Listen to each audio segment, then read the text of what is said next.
ഇടയ്ക്ക് ഇങ്ങനെ ഇത് ന്യൂസ് ഒക്കെ കണ്ടിട്ടുണ്ടായിരുന്നു, അവര് ജോയിൻ ചെയ്യുന്നു, അച്ഛൻ ജോയിൻ ചെയ്യുന്നു എന്നൊക്കെ. ഇല്ല ഇല്ല ഇല്ല ഇല്ല ഇല്ല, നിങ്ങള് ചാനലുകാര് ഏതെങ്കിലും ഒക്കെ ഓൺലൈൻ മീഡിയാസ് എന്നാണല്ലോ നമ്മൾ അതെ അതെ അതെ. പക്ഷെ ഞാനിങ്ങനെ ഇപ്പോഴും യൂട്യൂബിൽ അത് കിടപ്പുണ്ട്, വീണ്ടും ജോയിൻ ചെയ്തു എന്നൊക്കെ.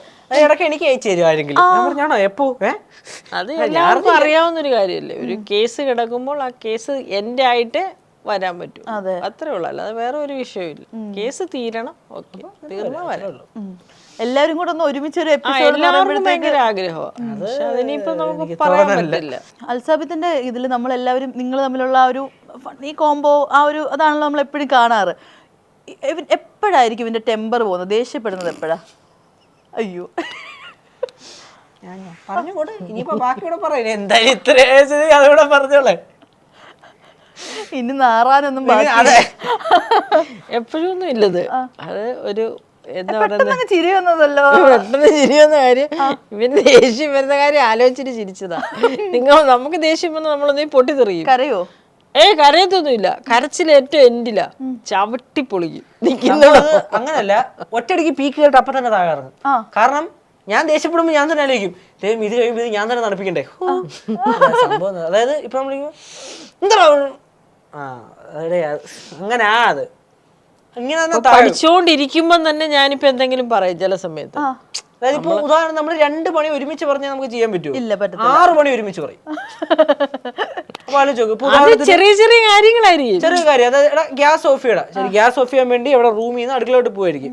എടാ പിന്നെ ചൂലെടുത്തോണ്ട് പറഞ്ഞേ, ശരി ചൂലെടുത്തോണ്ട് വരാം. 2 കാര്യം നമ്മുടെ മനസ്സിൽ ഓർമ്മയുണ്ട്. എടാ പിന്നെ ഫ്രിഡ്ജിൽ നിന്ന് 2 മുട്ട എടുത്ത് അടുക്കള വെച്ചേക്കണേ. എടാ അത് കഴിഞ്ഞിട്ട് പിന്നെ മുട്ട പൊട്ട് ചോദിച്ചിട്ടേ ദോശക്കല്ലെടുത്ത് അടുപ്പ് നോക്കണം. പിന്നെ പോയി പഠിക്കണം. നീ എന്താ പഠിക്കണില്ല കേട്ടാ. പിന്നെ ഫാൻ ഓഫ് ചെയ്യണം, തുണി എന്താണ് അങ്ങനെ ഇട്ടേക്കണേ, എല്ലാത്തിനും ഞാൻ തന്നെ പോകണം. എന്നിട്ട് അമ്മേനെ പോയി 2-3 പണിയൊക്കെ ചെയ്യും. ഇതെല്ലാം ഞാൻ തന്നെ ചെയ്യുന്നേ. എനിക്ക് ഇതായിട്ട് ഇതെല്ലാം ഞാൻ തന്നെ ചെയ്യും. പിന്നെ ഒരു കിട്ടുണ്ണിയാണല്ലോ വീട്ടില്. പിന്നെ എന്തിനാ എന്റെ അടുത്ത് പറയണം, അങ്ങ് ചെയ്തൂടെ? അത് പിന്നെ എല്ലാം ഞാൻ തന്നെ ചെയ്യണം. പിന്നെന്തിനാ നീ? എല്ലാം ഞാൻ തന്നെ. കാരണം പറഞ്ഞുകൊണ്ട് ഇങ്ങനെ ഇരിക്കും. ചില സമയത്താണത് എല്ലാ അമ്മമാർക്കുള്ള പ്രശ്നം തന്നെ. പിന്നെ എനിക്ക് കൈക്കൊരു വേദനയുണ്ട്, ചെറിയ ഇതുണ്ട്. അപ്പോൾ ഈ കൈവേദന ഉണ്ടെങ്കിലും ഇവനോട് പറഞ്ഞിട്ട് ഇവൻ ആ സമയത്ത് തന്നെ ചെയ്തില്ലെങ്കിൽ എനിക്ക് ആ സമയത്ത് തന്നെ ചെയ്യണം. ചെയ്തില്ലേ ഞാൻ പോയി ചെയ്യും. എന്നാ ശരി, അപ്പൊ ഇവനോട് ഞാൻ സ്പീഡ് ഓടിക്കും. ശരി എന്നാ പിന്നെ ഓക്കെ, അടുത്തത് ഓക്കെ. എന്താണ് വെപ്രാളം? ഇത് വെപ്രാളം മറ്റേത് ചെയ്യാത്തത്. ശരി ശരി ശരി. ഒന്നും കരയിൽ കൂടെ പറ്റത്തില്ല, വെള്ളത്തിൽ കൂടെ പറ്റത്തില്ല. ചില സമയത്ത് അങ്ങനെ വരുമ്പോ ഇയാള് എന്നെ കൊണ്ട് പറ്റത്തില്ലോ അങ്ങനെയാ എങ്ങനെയാന്ന് പറഞ്ഞു ഇങ്ങനെ എന്നിട്ട് കൈ വെച്ച് 2 ഇടി, കാല് വെച്ച് തറയിൽ 4 ചവിട്ട്. പക്ഷെ അത്ര ഒന്നുമില്ല, അങ്ങ് പീക്ക് കയറുമ്പോളാ മൊരാളി അവസാനം എന്നെ എന്തെങ്കിലുമൊക്കെ പറയും. ഇങ്ങനെ നടന്നോ നീ, അല്ലെങ്കിൽ അങ്ങനെ ഗുണമില്ല, ഈടായിട്ട് പഠിക്കത്തില്ല അങ്ങനെയാണെന്നൊക്കെ പറയും. ഈടായിട്ട് പഠിക്കത്തില്ല അതന്നെ അങ്ങനെ പറയും. പറയാം ആ സമയം അങ്ങനെ പറയും. അങ്ങനെ പറയുമ്പോ നമുക്ക്, കാരണം പീക്ക് നിൽക്കുമ്പോഴായിരിക്കും ഇതുകൂടെ പറയുന്നത്. നമ്മൾ ഞാൻ പറഞ്ഞു നിനക്ക് അഭിനയം മാത്രമേ ഉള്ളൂ, എനിക്ക് പഠിക്കണമെന്നുണ്ട് ചിന്തയില്ല, നാളെ പഠിച്ചൊരു ജോലി മേടിക്കണതിന് അങ്ങനെ പറയുമ്പോ പറഞ്ഞു കേറുമ്പോ ഫ്ലോ അറിയില്ലല്ലോ. നമ്മുടെയൊക്കെ വീട്ടിൽ മാത്രമേ എല്ലാ വീട്ടിലും ഉള്ളതാ. എല്ലാവർക്കും ദേഷ്യം. എല്ലാ പേരൻസും എല്ലാ കുട്ടികളോടും പറയുന്ന കാര്യം അത് തന്നെ. അല്ല ഞാൻ കരുതി നമ്മുടെയൊക്കെ വീട്ടിൽ മാത്രമേ നിന്നെ കൊണ്ടൊന്നും ഒരു ഗുണമില്ലല്ലോ എന്ന് പറയുന്നു. അങ്ങനെയാ ഇതുവരെ പറഞ്ഞില്ല. ആ ഒരു വേർഡ് ഇതുവരെ ഗുണമില്ലെന്ന് പറയത്തില്ല. നിനക്ക് എന്താ തന്നെ നിൽക്കുന്ന കാലത്ത് പോയി പെണ്ണ് കെട്ടിക്കും അങ്ങനെയും പറയത്തില്ല. കാരണം അവന് തന്നെ നിൽക്കുന്ന കാലോ കെട്ടോ. ഇത്ര സപ്പോർട്ടീവ് ആയിട്ടുള്ള ഒരു പേരന്റ് കിട്ടും. പേടിക്കണം, സൈനൈഡ് വിഷമാണെന്ന് നമുക്കറിയാം. എന്നാലും ചിലവരെടുത്ത് തേക്കില്ലേ. എന്താ പറയാ, ഞാൻ പറഞ്ഞിട്ടുണ്ട് കല്യാണം കഴിച്ചു കഴിഞ്ഞാൽ നിങ്ങൾ 2 പേരും ആയി നിങ്ങളുടെ പാടായി നിങ്ങൾ ജീവിച്ചോണം. ഞാൻ വേറൊരു വീട്ടിലോട്ട് മാറി താമസിക്കും. എപ്പോൾ എന്നെ കാണണം അപ്പോൾ വരണം. എപ്പോൾ എനിക്ക് നിങ്ങളെ കാണണമെന്നും ഞാൻ നിങ്ങളുടെ അടുത്ത് വരും.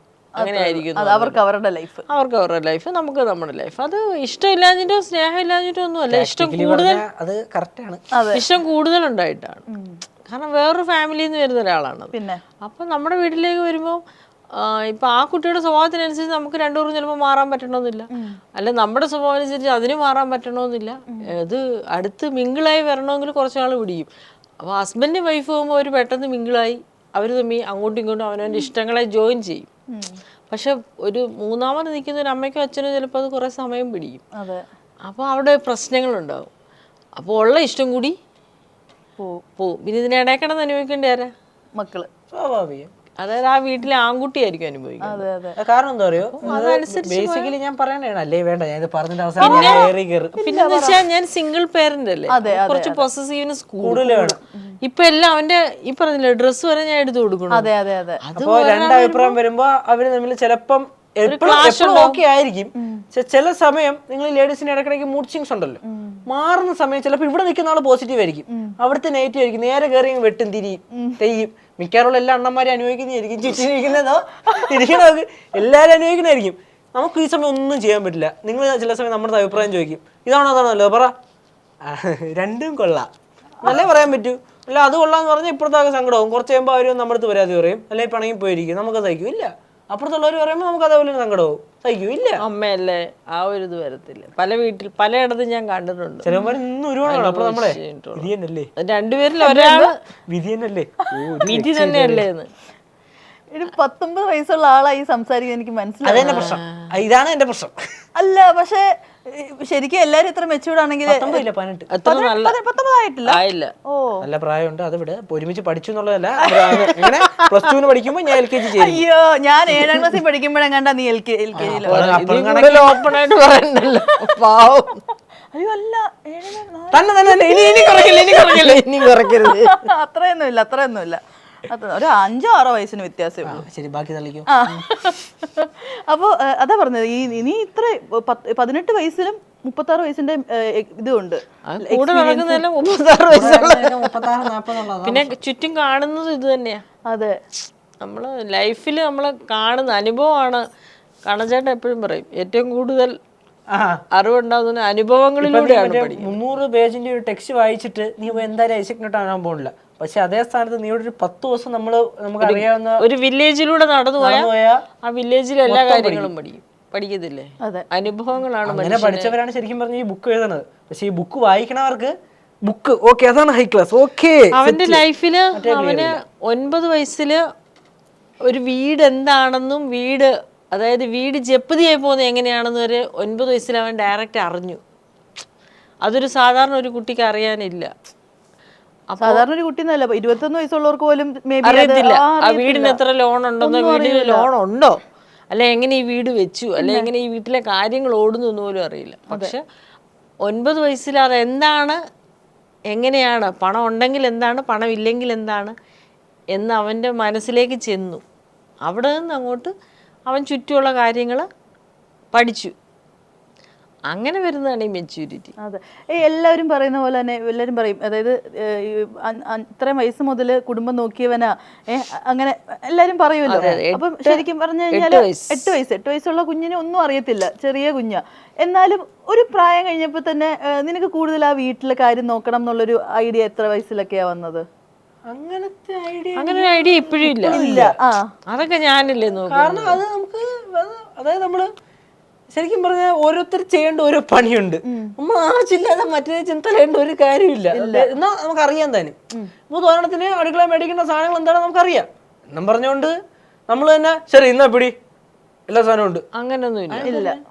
ചോദിക്കും. ഇപ്പൊ തന്നെ ഷൂട്ട് കഴിഞ്ഞാൽ വൈകിട്ട് പണി കഴിഞ്ഞിട്ട് വീട്ടിൽ വരുമല്ലോ ആൾക്കാര്, അവര് വിളിക്കുന്ന പോലെ എന്നെ വിളിക്കുന്നേ. നമ്മുടെ അടുത്ത് ഭവാനിയമ്മയൊക്കെ ഇല്ലേ, കലച്ചേച്ചി ചിരി വരും. ഷൂട്ട് തീർന്നു അപ്പൊ വിളിക്കും, അമ്മ ഷൂട്ട് തീർന്നു. ഞാൻ ഇപ്പൊ പോകത്തില്ല ഉപ്പുമുളകിന്റെ സെറ്റില്, അടുത്തല്ലേ വല്ലപ്പോഴേ പോകത്തുള്ളൂ. അപ്പോ അമ്മ ഷൂട്ട് തീർന്നു, എന്തെങ്കിലും വേണോ? അത് ഞാൻ ചോദിക്കാൻ കാരണം വേറൊന്നുമില്ല. സംഭവം ഞാൻ വീട്ടിൽ ചെന്ന് കേട്ട് പിന്നെ പറയും, എടാ പാല് നാളെ രാവിലെ മേടിക്കണ്ട, വൈകിട്ട് ഒരു ചായ കുടിക്കാൻ മേടിക്കും. അങ്ങനെ ചിലപ്പോ എന്തെങ്കിലും ഒരു സാധനം മേടിക്കാൻ, അല്ലെ ഒരു കവർ ദോശമാവ് വാങ്ങിച്ചിട്ട് പോവാ വൈകിട്ടത്തേനുള്ളതിന്. കാരണം അവൻ വരുന്ന വഴിയിലാണ് ഈ ഷോപ്പ്. പിന്നെ ഞാനായിട്ട് അതിനുവേണ്ടി ഞാൻ അങ്ങനെ ഇറങ്ങാറില്ല. പിന്നെ അല്ലെങ്കിൽ ഒരുമിച്ച് പോയി സാധനം വാങ്ങിച്ചിട്ട് അപ്പൊ എന്തെങ്കിലും ചിലപ്പോ ചെറിയ സാധനങ്ങളായിരിക്കും. അതായത് സ്വാഭാവികമായിട്ടും അതുകൊണ്ട് അമ്മമാരെ കൊണ്ട് വീട്ടിൽ നിന്ന് പുറത്തിറങ്ങി കഴിഞ്ഞാല്, സാധാരണ പിള്ളേരെ കൊണ്ട് വീട്ടിൽ നിന്ന് പുറത്തിറങ്ങുമ്പോഴാണ് 100 രൂപയ്ക്ക് സാധനം മേടിക്കാറങ്ങി 5000 രൂപയ്ക്ക് സാധനം മേടിച്ചു. എന്റെ അമ്മയെ കൊണ്ട് ഞാൻ പുറത്തിറങ്ങി, എന്റെ അടുത്ത് പറഞ്ഞാൽ 2 തക്കാളി മേടിക്കാൻ പറഞ്ഞാൽ 2 തക്കാളി മേടിച്ചോണ്ട് വരിഞ്ഞ്. അതേ സ്ഥാനത്ത് പച്ചക്കറിക്കട കയറിയ നമ്മളെല്ലാം വാങ്ങിക്കും. അപ്പൊ നമ്മൾ ഇല്ലെങ്കിൽ പിന്നെ വിളിച്ച് ഫോൺ ചോദിച്ചു, എടാ അത് വേണ്ടി, അപ്പൊ ഞാൻ വന്നുവിടായിരുന്നു, പിന്നെ വന്നുവിടായിരുന്നു.